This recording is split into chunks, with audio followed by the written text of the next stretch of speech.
Let's look at this step by step. External vertical mattress.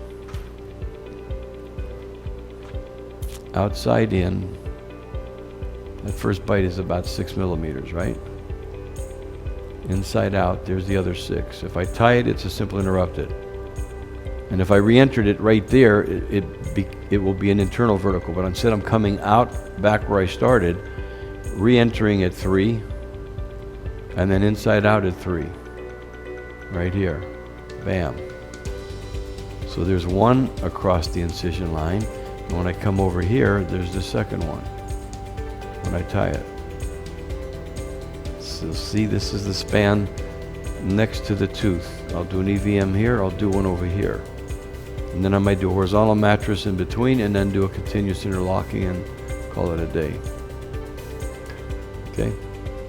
External vertical mattress. I use it a lot.